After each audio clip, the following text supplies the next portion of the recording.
guys, well, the deadline for the giveaway has passed. I'll be announcing those winners very shortly, and I'll be doing a whole video of drawing the winners for that. In the meantime, I just wanted to answer some more of the questions, so this is volume 2 of the question and answers.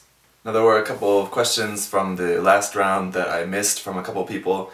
So the first one's going to be one more question from Dave, aka the Gumplemeister. He also asked me what series has the most obvious jiggle scenes per episode. I don't know, that'd be a hard one to answer. I guess maybe Gundam Seed or Seed Destiny? I don't know. I think like there's a lot in that. Possibly. Could explain why it's possibly so popular. Then, if you can believe it, there was one more question from Suiton629 that I missed. He also asked, does your fiancé approve of your hobby? And do you approve of my hobby? No, I think so. She wasn't crazy about it before, but no, I think she's okay with it, yeah.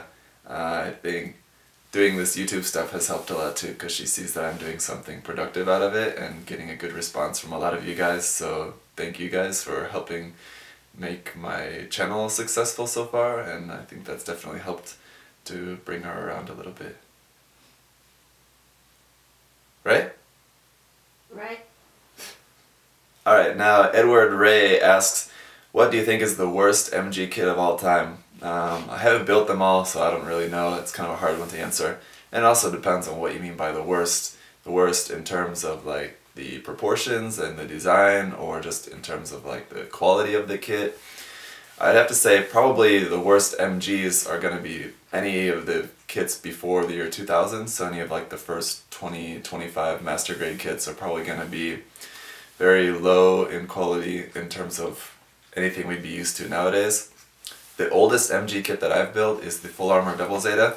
I actually built the Sentinel version, but it's basically almost a complete copy of the original version, which was somewhere around maybe the 25th master grade. That kit just had some fitting issues. Some of like the outer armor just doesn't really want to stay on too well. You can't really move it around without stuff falling off, that kind of thing. I'm sure other people might argue other kits being the worst master grade of all time. Some people might argue that the Unicorn is not a good master grade.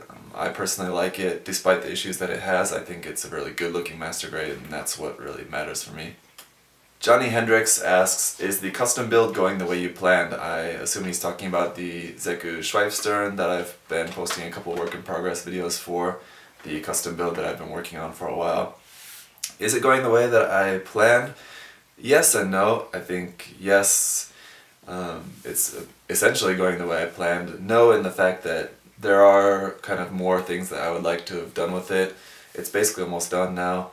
I would have liked to have maybe do some more panel lining on it, some more just like small custom details and stuff here and there, and even a little bit of like weathering and stuff on it, but basically I just decided to not do those things just because I've just been working on it for way too long and there's other things that I want to work on, so I kind of want to just be done with that project pretty soon. It's definitely looking very good. I'm definitely proud of what it's come out to be so far. And there'll be plenty of opportunities in the future to practice some of those other things as well, so it's okay. Yeah, it's going well. And he also asks, is it expensive to buy Gunpla in Korea? And as I already answered this before, no, it's not really expensive. It's more expensive than Japan, but it's going to be cheaper than pretty much anywhere else probably. That Polish guy asks, what's your favorite aspect of Zaku's? I don't know, that's a really hard question to answer, I guess. It might be the mono eye. It's kind of more menacing, I guess, than the Gundam face sometimes. Or just the colors. I tend to like the colors of some like Zaku designs, the Zaku, the Goof, the Dom, stuff like that. The colors are a little bit more interesting than just the standard Gundam colors, so just the white and the bright red, bright blue. The colors aren't like the normal bright kind of red, yellow, blue colors, so that might be it, I guess. Helgast73 asks, what do you think about Gundam The Origins films being made? I'm really happy that they're being made. I haven't read the manga at all yet, and I probably should eventually when I get around to it. I thought they did a really awesome job on the Unicorn OVA, so I think that I'm looking forward to The Origins being a similar kind of OVA rather than just a normal series or just single movies. As I've said before, certain aspects of what we've seen from the Origins so far kind of look like a video game to me, like especially the space action sequences. I don't really know if I really like the look of that yet. When I actually see it when it's finished, I don't know, I might like it a bit more. It just doesn't seem to mesh very well with the quality of the normal animation, like when it's just like the human scenes. Those compared with like the action scenes just don't really go very well together for me right now. And he also asks, are you expecting any kits from that? Now so far for 3.0 we've only had the RX-78-2. I think now would be a really good chance for them to release a 3.0 Zaku 2 in the Char's custom colors. Now I don't know if that would be an Origins version, like a design of the Zaku 2 in the way of the Origins version, or if it would just be kind of a normal version of the Zaku 2, basically similar to the RG, because basically the RX-78-2 Gundam was just an upscaled version of the RG, essentially, for the 3.0, and so for the 3.0 Zaku 2 they might just do the same thing. I don't know. Any other kits coming out of that series, I don't know, because I don't know what other suits are really going to be featured in there that we don't already have kits of. There might be a new version of the Zaku 1, and then of course we're getting the gun tank already. I'm not sure if the Origins is going to feature a new design of the gun cannon. That might be a possible HD release, and the Zaku 1, yeah, maybe a new HD release. But I don't know. I don't think anything really for RG or MG, anything like that. I would say no. Next he asks, what's your favorite non-Gundam anime? That's very easy to answer, is Evangelion. Other than Gundam and Evangelion, those are really the only two anime that I really watch. I've seen other ones, but and there are other ones that I kind of like, but it's very easy to answer. Those are my two favorite ones. Then he asks, canon colors versus stock colors. I guess you're asking me about when it comes to painting my own kits. It depends on the kit. Some kits I really like the stock colors, and sometimes I like to customize the paint scheme to something more my style. I don't know. It depends on the kit. And he asks, weathering damaged versus clean. And for me, I've only ever really built clean stuff. I've never really done a whole lot of weathering or damage to my kits, just a little bit. I'd like to get a little bit more into it, but I'll probably stick mostly to just clean builds. I'm not a huge fan of like weathering and damage, but I'm sure in the future there'll be more of that, but more so clean. Then the last question from Helgas73 is, if I found myself in a Gundam timeline, which side would I pilot for? This is another question that I sort of answered before. I don't really associate with either side. I enjoy the story and I enjoy kind of thinking about that aspect of the story, but I never really associate myself much with them. If I found myself in a Gundam timeline and I was living in a colony, then I suppose I would probably pilot for the Zeon. If I was living on Earth, then I suppose I'd probably pilot for the Earth Federation. So I don't know, I guess it would just depend on where exactly I was living. Next, Eric Chan asks, where do you keep your collection?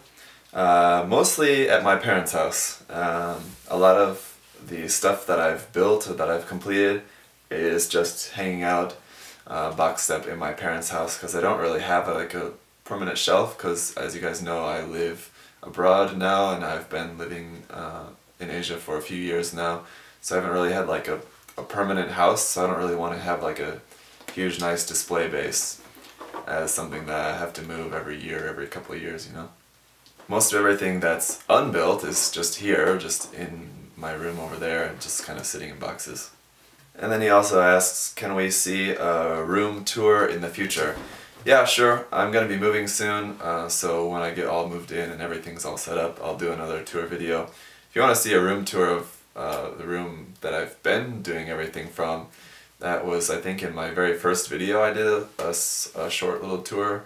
I had my first video, which was my channel introduction, and then I think maybe my 7th video maybe was a backlog video. So in those you can see around that room a little bit, so maybe go back and check those out. Next, Chris Hazelwood asks, what are some good websites to buy Gunpla and materials? There's probably a lot, and it probably depends on where you live in the world. Judging by your name, I'm going to say that maybe you live in the USA or in North America.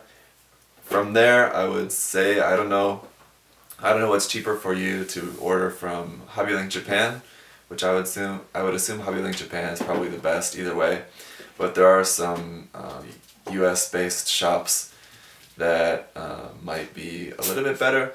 I don't know. Every time I've looked at the prices on US based shops sites, I think the prices are like really outrageous compared to Hobbylink Japan.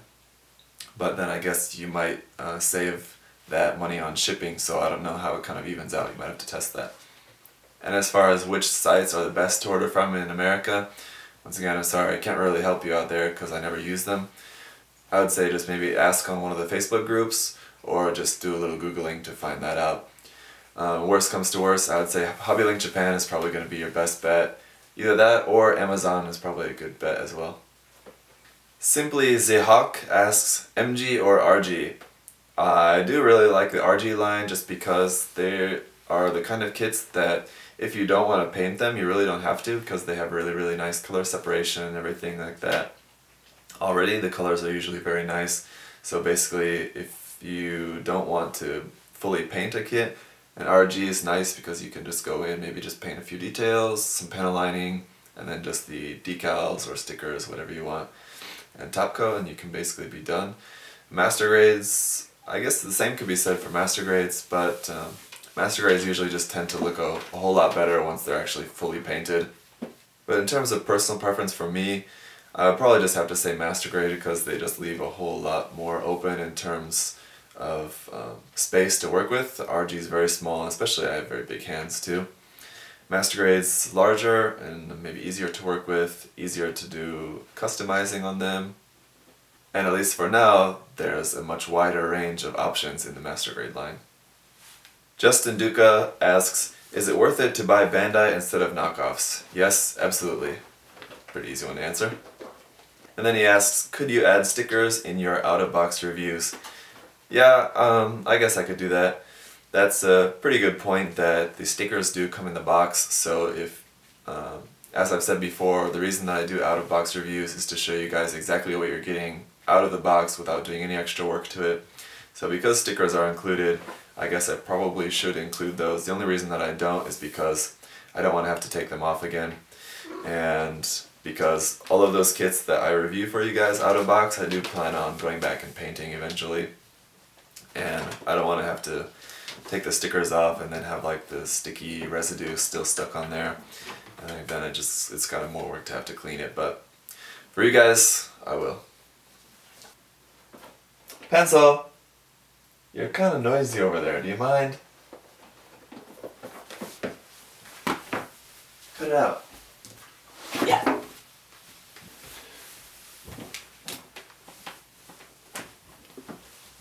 Then 10GMeister01 asks, are you into any other types of plamo? No, not really. I've just got recently a few other kinds of kits like Evangelion, and I just picked up a couple of Muv-Love kits and a Frame Arms kit, so I'm going to give those all a try. And I don't know, I may like those and try to get more of those. But basically it's mostly just Gundam. Then he asked, did you start on other types and then get into Gunpla? So like, did I build like model airplanes first and then I found Gunpla? No, it was just starting with Gunpla. I did, however, build a like Jurassic Park, a couple of Jurassic Park model kits a long time ago with my dad. We built those like long before I had ever knew about Gundam. But mostly my dad did most of the work on those, I think, especially when it came to the painting. And those were pretty simple model kits, as there was maybe like not more than 15 or 20 pieces, I would say. Then Noctur LOL asks, what was your first Gunpla? This is one thing that I think I've mentioned in a couple of videos before, but just to mention that again, it would be the old 1/100 Shenlong Gundam. I think that's from, that kit is from like 96, something like that, I don't know, but I had it a little bit later. I got it probably from Toys R Us, I want to say, but I don't even remember that, to be sure. I did do some panel lining on that kit with like just like a very fine tip Sharpie, and that's one of those kits that just has tons of panel lines, so it looked pretty bad in retrospect, I'm sure. And I remember it had like some gold stickers and stuff on like the dragon fangs of it and on the shield too, I want to say. I don't know, not a terrible kit, and I played with it a lot because I had a bunch of of the Gundam action figures too at that time, and it was a 1/100 scale, so it was like quite a bit bigger, but I did like play with them together at that time. So in terms of quality, it definitely held up. I never really broke anything on it. Then he asks, what's your favorite Gundam universe? I would have to say the Universal Century, I suppose. I do want to say maybe the correct century, which would be like what the Turn A series is from, but because that sort of encompasses all of the other centuries as well, I don't know. Gets kind of hazy, but let's just say Universal Century. Leo Peralta asks, how did you approach your building? I'm not really sure exactly what he means to ask, judging just by how that question is worded.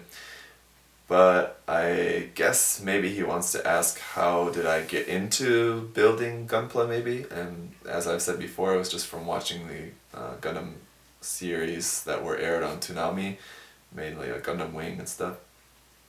Or if he's asking how do I approach my building as in how do I prepare for building a kit, and if that's the case, then basically just washing the runners and stuff and just going at it. And even washing the runners I don't do all the time. I have to admit that I'm guilty of not doing that as much as I should, but you should do that every time. Then Austin, aka AH559881, asks a question about custom building. He asks, what skills are you interested in learning that would help with custom building? Well, there's a few, basically, one of them being panel lining. The panel lining that I've tried so far has not been really the greatest. I need to work on kind of perfecting that skill a little bit. I also need to work on just scratch building. With the plot plate, I'm really bad at like measuring stuff out really precisely. And so I did pick up like a new caliper and a new like T-square for cutting plot plate more precisely and stuff. I just need to work on having the patience of measuring stuff better when it comes to scratch building parts. Other than that, resin casting I guess would be something I'd like to learn how to do. So far I haven't really had a whole lot of need to do that, but I'm sure in the future it's something that will be good to know, I guess, good to know how to do in case I ever need to use it for custom building or scratch building.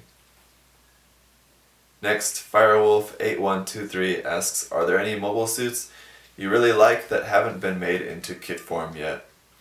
Once again, as I've said before, anything from Advance of Zeta that isn't a kit yet, which is, I think it's basically only got maybe 4 or 5 or 6 kits if you count the little tiny Dengenki Hobby kits as well. Anything from that series I would love to have in kit form. I would like to see a Master Grade Goof Flight type. That has an HG release, but it's kind of old and a little bit dated. I would like to see that made into a Master Grade. But as far as other designs that have not gotten any kit form, the Gundam Mark V, the Nero, the Psycho Gyaradoga, the Zeta Plus C1 Hummingbird, that I think would be a great candidate for the RE line, and I really hope that we get a kit of that someday. Also, once again, the Gundam Cascade, I think that would be a cool one too. Last one for today, the Blade Poet 01 asks, what is your least favorite Gunpla you have in your collection? I don't know, it's a really hard one to answer because I think any kit really has the potential to be good, and so I won't really count kits that I have not built or that I have not actually painted and finished yet. So out of the kits that I have actually built and painted and totally finished, probably my least favorite ones would be my old 1/44 scale Turn A Gundam, not the new HG but the old one. And that one just because the paint got kind of messed up, and so I kind of just tried to make it look a little bit weathered just out of desperation kind of, and it just doesn't really look that good. It doesn't really do a whole lot of justice to that Gundam, being that it's one of my favorite designs. Another one being an old HG Zaku 1. Just the colors that I used for that just weren't really good. The colors that I used were like basically the Canon colors for that mobile suit, but in hindsight I kind of wished I would have gone with a little bit different colors for that, so that's one kit that I was a little bit disappointed with how it came out. Both of those kits you can see over at my blog. I always put a link to my blog below. If you go there you can see those. I'm not really ashamed to show you guys. I mean, everybody has kits that they're not really were their best. So that's going to be it for today, you guys. Here's my other cat finally making an appearance. This is Nylon, very fat.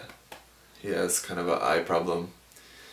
His eyes were like infected when he was a baby. Both of my cats were rescued off the street when they were really tiny babies, just a few weeks old. But anyway, thanks for watching, you guys, and I'll announce the winners of the giveaway maybe in 1 or 2 days after posting this video, so stay tuned for that, and stay tuned for some more Gunpla videos soon. I'm sorry that recently it's been a lot of like figures and stuff like that. I just wanted to show you guys those, but I will be getting back to some more model kits very soon, so thanks for sticking around, you guys, and I'll see you soon. Bye.